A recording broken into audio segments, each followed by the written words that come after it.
Assalamualaikum warahmatullahi wabarakatuh. Saya Asep Maulana Rohimat. Kali ini kita akan membahas tentang bagaimana menjadikan YouTube menghasilkan cuan. Nah, tentu ini sangat menarik ya.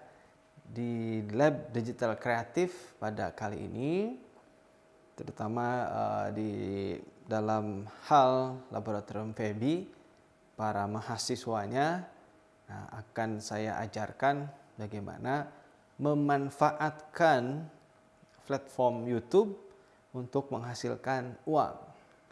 Tuh, jadi jangan jadi penonton aja ya, tetapi harus menjadi konten kreator. Nah, sehingga nanti konten yang kita buat, hasil kreativitas kita, terutama hasil dari proyek-proyek digital kreatif, dipublikasikan di YouTube, lalu banyak yang nonton, banyak iklan masuk, di situ kita akan dapat cuan atau dapat uang. Insya Allah halal dan berkah dari situ ya. Oke, YouTube ya saat ini bukan hanya untuk mencari video atau hiburan semata ya. Kita sudah banyak melihat para YouTuber, para artis ya, para public figure yang kemudian mereka muncul dari YouTube. Atau bahkan yang biasanya para public figure itu muncul di TV ya, muncul di media-media yang lain, sekarang semuanya sudah hampir memiliki kanal YouTube atau channel YouTube. Itu artinya bahwa YouTube sekarang sudah mulai banyak digemari. Bahkan mungkin ya, ini analisis awam saya, bisa jadi ke depan yang namanya TV kabel ya atau TV-TV mainstream itu mungkin sudah tergantikan oleh YouTube ya. Nah, apalagi YouTube bisa kita akses di mana saja. Yang penting ada handphone, yang itu ada kuotanya, nah, ada jaringan internet. Kita bisa menyaksikan YouTube dimanapun dan kapanpun. Dan kita bisa tahu atau bisa mencari apa saja yang kita inginkan di sana. Ya, nah ada beberapa tips yang kita bisa lihat ya. Pertama, kalau dari sisi teori, ya kita mendapatkan cuan atau uang ya dari YouTube itu pertama harus ada syarat monetisasi. Ya, atau di situ ada fitur monetisasi. Apa itu? Biasanya dipersyaratkan oleh YouTube minimal adalah 1000 subscriber. Subscriber itu adalah akun-akun yang mengikuti kita terus ya. Jadi nanti kalau kita upload video, nah kepada para subscriber itu akan ada pemberitahuan gitu bahwa Anda sudah mengupload sebuah video di YouTube. Yang kedua, syaratnya adalah harus memiliki jam tayang 4000 jam. Nah, ini artinya apa? Bahwa video-video yang kita buat, kita upload di YouTube, artinya sudah banyak ditonton orang. Gitu. Jadi tidak sekedar upload ya, sekedar ngendon di situ aja nggak mau yang lihat. Gitu. Karena biasanya video-video yang menarik ya, video-video yang menarik banyak orang untuk ditonton, itu jam tayangnya tentu sudah banyak ya, jutaan itu, bahkan ratusan juta ditonton oleh orang banyak seluruh dunia. Nah, catatannya seluruh dunia, bukan hanya Indonesia saja, seluruh dunia. Makanya kalau bisa YouTube kita itu mempunyai versi-versi asing ya, atau bisa diaktifkan di situ fitur translate-nya. Oke, apa saja yang bisa kita dapatkan dari YouTube ya, dari cuan itu? Yang pertama adalah pendapatan dari iklan, pendapatan dari AdSense. Nah, ya makanya layanan monetisasi dalam AdSense ini ya merupakan layanan persyaratan yang paling mudah. Itu ya, syaratnya adalah pemilik akun ya, kita ini minimal 18 tahun ya, atau bisa juga ada walinya. Nah, ya ini kayak mau nikah aja ya, harus ada wali dan harus 18 tahun gitu ya. Ini artinya adalah tingkat kedewasaan. Jadi orang yang memiliki akun YouTube itu harus orang dewasa begitu. Sehingga nanti yang ia lakukan untuk akun tersebut adalah untuk hal-hal yang positif ya. Kalau anak-anak kan biasanya isinya main-main atau nggak serius, ya. Itu artinya begitu. Nah kemudian konten seperti apa yang memenuhi pendapatan uang dari AdSense YouTube itu adalah ya tentunya konten-konten yang sesuai dengan aturan YouTube. Ya, apa itu? Yaitu tidak berkaitan dengan konten kekerasan, ya, ataupun juga tidak berkaitan dengan konten penghinaan, ataupun juga konten dewasa atau konten seksual ya, pornografi dan sebagainya, itu tidak akan dimonetisasi oleh YouTube. Atau juga konten-konten tentang obat-obat terlarang, narkotika, itu juga tidak akan ya. Dan juga aturan-aturan lain yang disebutkan oleh YouTube. Nah, kemudian yang selanjutnya yang bisa menghasilkan uang adalah langganan channel. Ya, langganan channel ini artinya bahwa syarat ya, menjadi salah satu syarat Anda menjadi pelanggan atau subscribe itu harus lebih dari 1000 subscribe.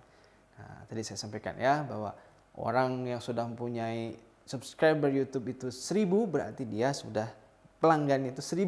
Nah, artinya nanti para pelanggan itulah yang akan nonton video kita ya. Kemudian mereka ada iklan masuk ketika ditonton. Nah, dari iklan itulah kita pun akan mendapatkan cuan itu gitu. Oke. Oke, selanjutnya nah ini ada gallery merchandise. Nah, ini mungkin agak kurang familiar ya, tetapi sebenarnya ada ya. Jadi kalau kita ingin membuat YouTube kita menghasilkan uang, jadikanlah YouTube kita itu akun YouTube kita ya menjadi galeri merchandise ya. Jadi kita bisa memasukkan tawaran produk dalam video yang dibuat, kemudian pastikan merchandise yang kita jual ya itu adalah harus memiliki kualitas yang mumpuni, harus memiliki kualitas yang terbaik. Ya, jadi ada nilai lebihnya daripada merchandise barang-barang orang lain. Nah ya, cuma memang syaratnya nih ya cukup ya besar ya untuk kanal yang bisa menjadi galeri merchandise ini adalah kanal yang memiliki 10.000 subscriber dan juga usia di atas 18 tahun. Nah ya, yuk jadi berlomba-lomba ya untuk mendapatkan fitur ini untuk mendapatkan 10.000 subscriber. Oke. Selanjutnya ada namanya super chat dan juga super sticker. Apa itu? Nah, fitur ini adalah ya super chat dan super sticker.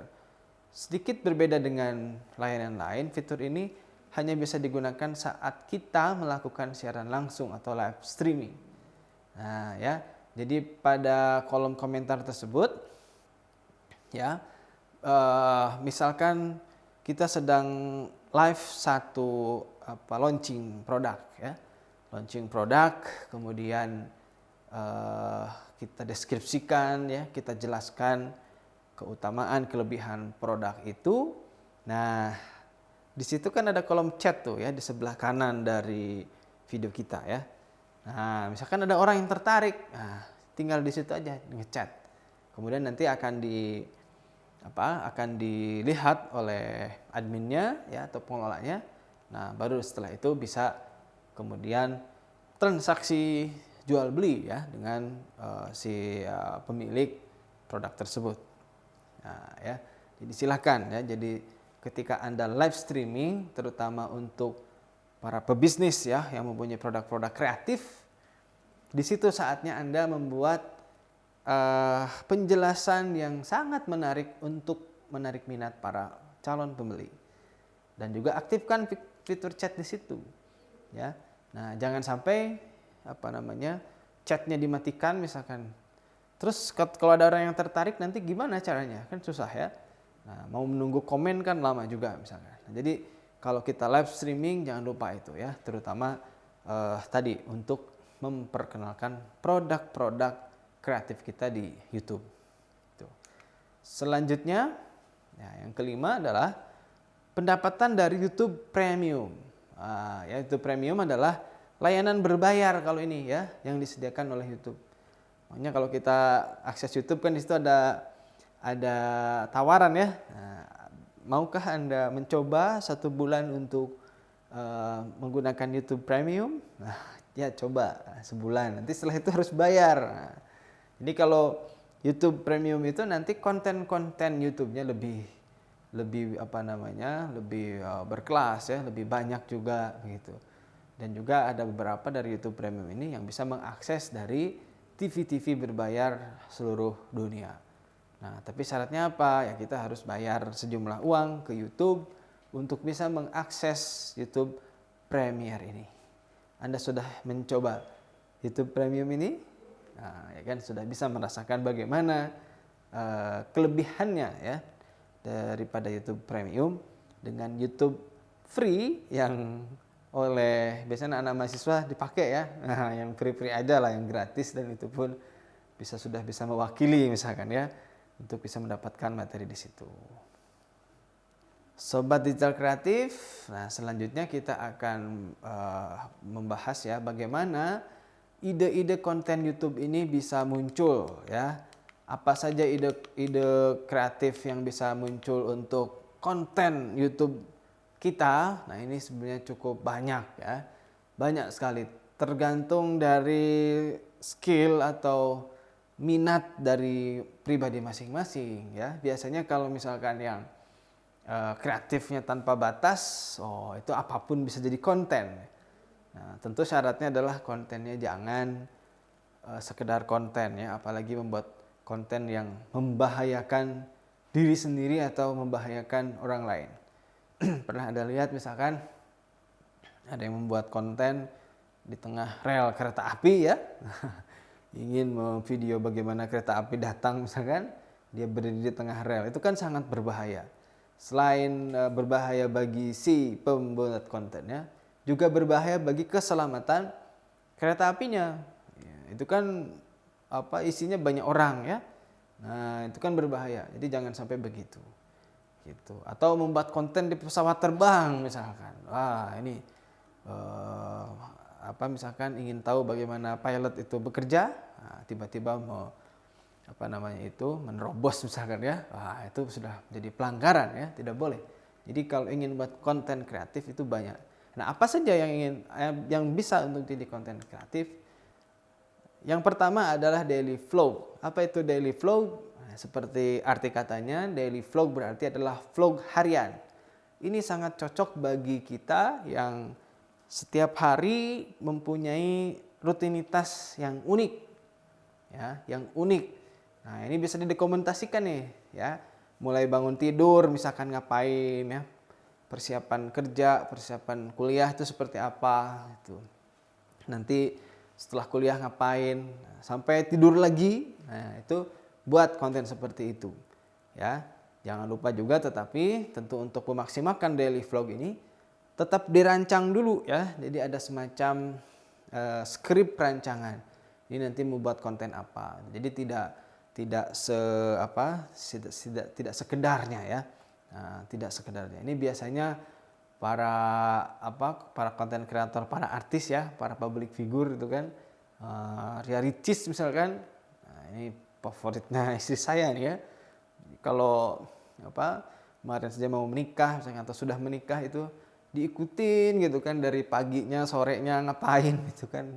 Nah, kadang saya juga agak mengkritisi ya, itu ngapain tuh lihat orang. Ternyata ada inspirasi yang didapatkan dari situ. Ya, misalkan kalau ibu-ibu ya inspirasi fashion ya, inspirasi make up gitu. Inspirasi penataan rumah dan sebagainya. Nah, ternyata didapatkan dari hal-hal tersebut gitu. Itu ya daily vlog. Yang kedua, mukbang. Nah, apa itu? Nah, ya, ini mungkin familiar di tengah anak muda ya. Makan bareng ya, ataupun misalkan orang lagi makan kemudian divideokan, didokumentasikan ya. Nah, kemudian dari situ mereview bagaimana makanan-makanan tersebut ya. Nah, itu kemudian mereview tokonya, kafenya gitu. Kemudian juga bagaimana harganya. Nah, itu kan juga sangat bernilai informasi, karena itu berupa informasi yang sangat penting bagi orang-orang. Ya, misalkan kita ingin makan di sebuah resto, ya. Coba aja googling ya, atau coba aja searching di YouTube ya. Makan resto apa misalkan. Di situ bisa jadi sudah muncul ada beberapa video analisis tentang makanan tersebut. Nah, jadi kita bisa tahu kan, oh makannya gini gini gini. Kalau cocok datang ke sana. Tapi kalau nggak cocok berarti kan bisa kita ganti dengan yang lain. Dan itu sedang marak ya, dan itu lagi-lagi itu banyak membantu informasi bagi orang yang ingin berniat makan di situ ya. Oke, selanjutnya adalah kecantikan. Wah ya, disebut juga dengan beauty vlogger ya, orang-orang yang membuat video kemudian tentang bagaimana merias ya, make up misalkan ya, fashion dan sebagainya, yang itu adalah menampilkan sisi nilai lebih dari orang tersebut. Berarti kalau perempuan ya cantikan ya, dan biasanya memang lebih banyak perempuan ya. Nah, kalau laki-laki kan kita cuek-cuek aja ya, yang penting rapi kan gitu, tidak mengganggu orang, it's okay. Tapi kalau perempuan, nah itu kadang mencari referensi dari YouTube ya, dari para beauty vlog, bagaimana tutorial pakai jilbab misalkan ya, tutorial jilbab yang aneh-aneh gitu ya, tutorial pakai baju yang baru ya dan sebagainya gitu ya. Nah, itu adalah masuk ke sini ya, di masalah kecantikan ya. Oke. Yang selanjutnya adalah ini menarik ya, unboxing. Oke, ini unboxing ini biasanya juga sangat menarik atau sangat banyak ditonton oleh orang-orang ketika ingin melihat satu produk. Terutama produk yang memang itu dibungkus ya oleh kotak. Nah, makanya unboxing itu kan artinya membuka kotak ya. Nah, karena kalau secara fikih muamalah, ya fikih muamalah, unboxing itu kan semacam media informasi supaya kita boleh memilih ya, ada khiyar di situ, ada milih. Nah, misalkan setelah kita review, wah ternyata produk yang ada di dalam kotak itu sama persis dengan deskripsi yang ada di bungkusnya, di kotaknya, atau di deskripsi marketplace-nya yang disampaikan oleh si penjual. Itu berarti sesuai. Kan ada juga yang ternyata setelah dibuka produknya itu kok beda dengan gambar atau fotonya. Itu yang kemudian jadi manfaat untuk kita. Itu bisa menjadi bahan pertimbangan ya, bahan pertimbangan kepada orang-orang yang akan kemudian membeli produk tersebut. Gitu. Sama istilahnya jangan sekali-kali membeli kucing dalam karung karena kita nggak tahu kan isinya apa. Nah, kucing dalam karung bisa dilihat, mungkin bisa di unboxing karungnya tersebut, kita bisa lihat kucingnya ya, mungkin begitu. Oke, kemudian yang terakhir ya, yang ide kreatif yang bisa kita isi menjadi konten YouTube adalah podcast. Nah, ya. Podcast ini artinya apa ya? Di situ semacam ada talk show ya, atau diskusi-diskusi yang menarik. Ya, kita tahu tokoh-tokohnya misalkan ada Deddy Corbuzier ya, Amel Karlan, kemudian juga sekarang sudah banyak ya, bahkan tokoh-tokoh publik yang dulunya menteri misalkan ya, membuat podcast itu. Ya, saya kemarin baru tahu juga ternyata Bang Haji Rhoma Irama, sebagai raja dangdut ya, beliau tetangga saya di Tasik itu membuat podcast juga begitu. Dan banyak yang nonton. Karena segmentasinya mungkin bisa jadi bapak-bapak ya, termasuk almarhum bapak saya itu sangat ngefans sekali sama Bang Haji Rhoma Irama. Itu punya podcast. Artinya siapapun kita sebenarnya bisa untuk membuat podcast ini ya. Asal tadi tentu tema-temanya menarik, tokoh yang diundang juga tokoh publik yang menarik, yang kompeten membicarakan tema, dan kemudian buatlah tema yang sedang up to date ya, tema yang sedang hits. Nah, sehingga nanti podcastnya itu bisa didengar atau bisa dimanfaatkan banyak orang ya, dan dicari banyak orang. Nah, tapi juga ini tentu ada etika juga ya. Kadang di podcast itu kan ada, karena apalagi live podcast misalkan ya, atau tidak diedit misalkan, di situ banyak kata-kata yang terlontar ya, saking asiknya ngobrol begitu, sehingga akhirnya kata-kata kasar, kata-kata yang tidak tersaring kemudian diobral. Itu tidak boleh seperti itu ya.